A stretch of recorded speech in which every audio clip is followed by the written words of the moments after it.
पर भारत हिंदू राष्ट्र था, है और फिर से घोषित होकर रहेगा। साला ढोंगी है ये तो, अरे साला फ्रॉड है ये तो, अरे ये पाखंडी है। आजकल आपको ये शब्द काफी फ्रीक्वेंटली सुनने को मिल रहे होंगे बिकॉज अपने समाज के द सो कॉल्ड लिब्रांडूज AKA द लेफ्टिस्ट, इनको ये चीज बिल्कुल भी हजम नहीं होती है कि अपने सनातन धर्म में कोई चमत्कार हो रहा है। उनके हिसाब से साइंस में जो चीज प्रूवन नहीं है वो चीज एग्जिस्ट करती ही नहीं है। एंड फिर उन्हें जब टीवी शोज पर बुलाया जाता है, जो कि वो बिल्कुल भी डिजर्व नहीं करते हैं, तब वहां आके वो miracles, I mean things beyond science, इनको ढोंग बोल देते हैं।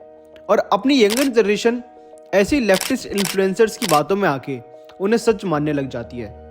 अपने समाज में कुछ बिके हुए प्राणी कुछ चवन्नियों के लिए पेड प्रोपेगेंडा चलाते हैं एंड उनका मेजॉरिटी टारगेट होती है यंगर जनरेशन बिकॉज उनको बहलाना फुसलाना काफी आसान होता है। और वो ऐसा इसलिए करते हैं सो दैट कि अपने सनातन धर्म पर जोक्स बनाना, देवी देवताओं पर कमेंट करना और ज्यादा आसान हो जाए, नंबर ऑफ ऑफेंडर्स कम हो जाए एंड इनकी दुकानें चलने लगे। राधे राधे दोस्तों, ओम टीवी पर सभी का फिर से बहुत बहुत स्वागत है।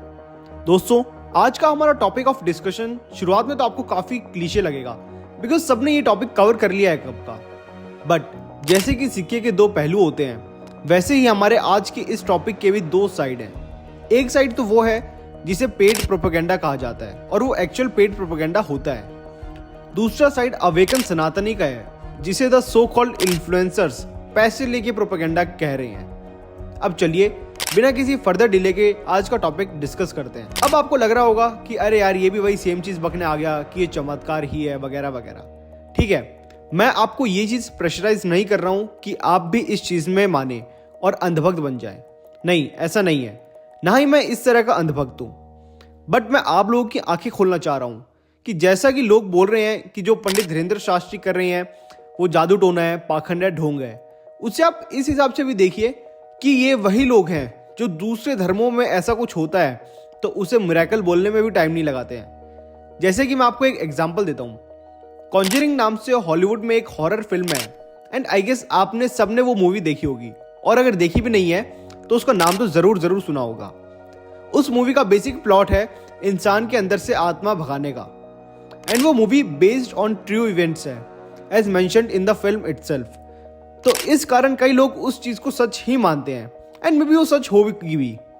बट सेम ही चीज जब हिंदू धर्म का कोई संत परफॉर्म करे जो चीज फॉरेन कंट्रीज में प्रीस्ट करते हैं तो फिर उनका मजाक उड़ाया जाता है एंड उन पे ढोंगी का बैज लगा दिया जाता है।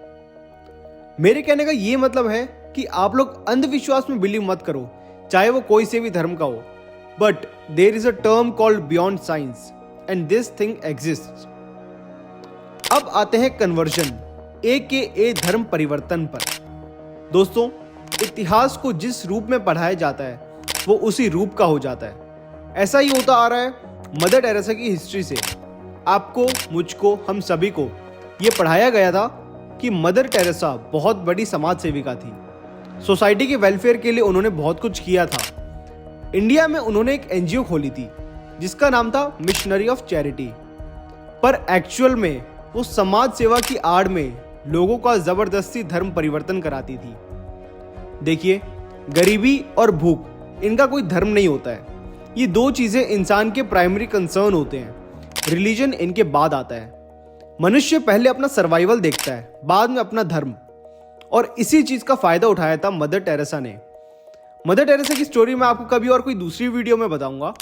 अभी बस इतना बता देता हूं कि मदर टेरेसा ने लोगों की भूख का फायदा उठाकर जबरदस्ती उनसे उनका धर्म परिवर्तन कराया था, और इस चीज को हमारे समाज के कुछ मिलेनियल्स एंड जेनजी समाज सेवा कहते हैं। और जब लोग पंडित धीरेन्द्र शास्त्री की कथाएं सुनकर स्व इच्छा से, अपनी खुद की मर्जी से सनातन धर्म को अपनाते हैं, तब वही मिलेनियल्स एंड जेनजी इस चीज को फोर्सफुल कन्वर्जन बताते हैं एंड बोलते हैं कि ये बाबा तो कोई ढोंग करके ये सब कर रहा है। और हिपोक्रेसी की सीमा तो तब देखो जब वो कोई थिंग बियॉन्ड साइंस परफॉर्म करे, तब वही तत्व उसे ढोंग बताते हैं और कहते हैं कि ये चमत्कार वगैरह कुछ नहीं है। और जब लोग स्व इच्छा से सनातन धर्म को अपनाते हैं तब वही तत्व बोलते हैं कि वो बागेश्वर धाम वाले बाबा ने इन पे कोई जादू किया है। लोगों को इस चीज से प्रॉब्लम नहीं है कि जनता कोई दूसरे धर्म को अपना रही है, लोगों को इससे प्रॉब्लम है कि जनता अपनी खुद की मर्जी से कोई धर्म की महानता और अखंडता को देखकर अपनी खुद की इच्छा से उसे स्वीकार कर रही है, और वो भी केवल एक बंदे के थ्रू। हम सब पास्ट को अच्छे से जानते हैं और हम सब ने ये देखा भी है कि जब भी कोई ऐसा बंदा पॉपुलर हो रहा होता है जो सनातन धर्म की महानता के बारे में बता रहा हो और भारत के पुराने इतिहास की असली सच्चाई बता रहा हो और लोगों को भी वो अच्छे से इन्फ्लुएंस कर पा रहा होता है, उनकी समाज के एक वर्ग द्वारा कुछ टाइम में हत्या करवा दी जाती है। और एग्जाम्पल आपके सामने है, गुलशन कुमार और राजीव दीक्षित। और ये उस टाइम इस वजह से हुआ था क्योंकि हिंदू जागे हुए नहीं थे और ना ही उन्हें उस टाइम इन लोगों की कद्र थी। दोस्तों, अब धीरे धीरे सभी हिंदुओं के अंदर का सनातनी जाग रहा है। हमें और ज्यादा अवेयर होके संतों को और ज्यादा महत्व देना चाहिए, बिकॉज ये संत और साधु ही हैं जिनकी वजह से हमारे सनातन धर्म आज भी जिंदा है। क्योंकि हम लोगों को ना ही अपने धर्म के बारे में ज्यादा कुछ पता है और ना ही हम लोगों में वो यूनिटी है जो हर सनातनी को एक साथ बांध कर रखे। इन संतों के कारण ही तो हमारे धर्म के पुराने ग्रंथ वगैरह ये सब चीजें आज कुछ हद तक जिंदा है। मुझे एक चीज समझ में नहीं आती कि अपने खुद के धर्म को फॉलो करने में कैसी शर्म। मुझे ये देख के लिटरली बहुत अचंभा होता है कि आजकल की जनरेशन अपने धर्म को, धर्म के पहनावे को फॉलो करने में बहुत शर्मिंदा महसूस करती है। मतलब क्यों? लोग अपने सर पर पग बांधते हैं, टोपी लगाते हैं, वो भी बहुत शान से। उन्होंने अपने कल्चर को प्राउडली एम्ब्रेस किया है, which is a very good thing. और अपने यहाँ अगर आप तिलक लगा के दोस्तों के बीच में चले जाओ तो वो आपको ही इन्फीरियर फील करवा देंगे। दोस्तों, तिलक हमारी पहचान है, कलावा हमारी पहचान है, इसे पहनने में शर्म मत करो। इनफैक्ट माथे पर तिलक लगाने के साइंटिफिक फायदे भी हैं जो मैं आपको कभी दूसरी वीडियो में बताऊंगा। आज मैं इस वीडियो के थ्रू एक छोटी सी रिक्वेस्ट करना चाहूंगा, एकदम छोटी सी। मैं आपको ये नहीं कह रहा कि मंदिर में बैठ के जप वप करिए, नहीं, बिल्कुल नहीं। बस सुबह सुबह तैयार होकर मंदिर में हाथ जोड़ने जाएं, तब अपने माथे पर एक छोटा सा तिलक जरूर लगाएं। इसमें आपका बिल्कुल भी समय बर्बाद नहीं होगा।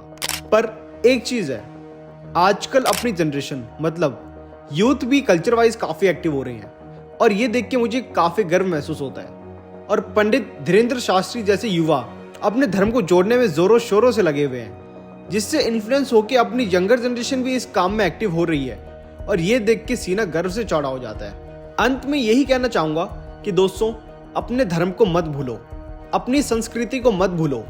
अगर ये चीज भूल गए तो तुम अपनी पहचान खो दोगे और पशुओं की तरह बस एक जीवित प्राणी बन के रह जाओगे। मैं आप लोगों से एक और विनती करना चाहूंगा कि जो भी संत या जो भी व्यक्ति अपने सनातन धर्म को बढ़ाने का प्रयास कर रहा है, उसे जोड़े रखने का प्रयास कर रहा है, तो प्लीज उसका मनोबल बढ़ाएं।